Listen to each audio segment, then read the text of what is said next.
Rembejre de Cacutustaja, Puchiwa, Junza Magre de Jantapeno, Mayon Perij, Roma Ecocanagri, Yalan, Noniki, Anikil, Irkiaska, Yalan, Dankira, Keri, Katset, Rutikikre, de Kakuch, Haris de Kakuta, Puchiwa.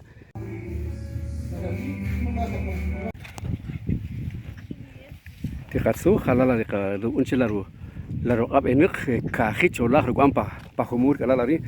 Roma Ketamanchi, Jaulari, Rusamaj, Ruk Amor, Beyalchua, y Chishatamuk Ayekta, mucha abeja, Poguratia, Panoja, Yakanila Yakos, Kariki, Keri, Mari, Hakre, Cajol, Kakuta, Pochua, y Kela Hancheri, Rijanpe, Ticon, Kibanongan, Hanpecholaki, Chapon, la Nimaka, Kaich, Ruinaj, Erutopal, Rukamon Perja, Chikeri, Eruto Onel, Chikeri, Harry, Kimo Apoch, Hasti, Isaka, Ramagre, hasta pompo pa hula hujra magre, hanchestiki iskare anticon queri, jacre cagutapo. Para ustedes que visualizan los videos de Maizig, estamos presentando acá el trabajo que realiza doña Estela y sus dos acompañantes.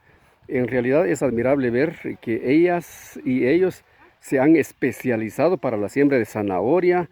En este caso están sembrando remolacha.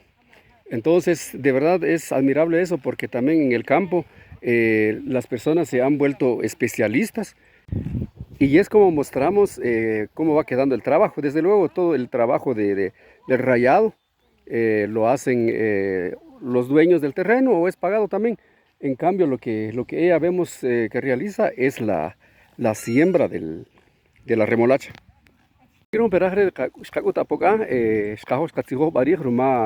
HL pataksamajay ko una kire kan halari que tamabalko de jawinaxja que la ruma bari ko kachiyo juareri kan richiwi chiko que o que tamabal parila halari que tamaja podi que mun rihun samaj de kaguta pocho kabe po hun chikitikon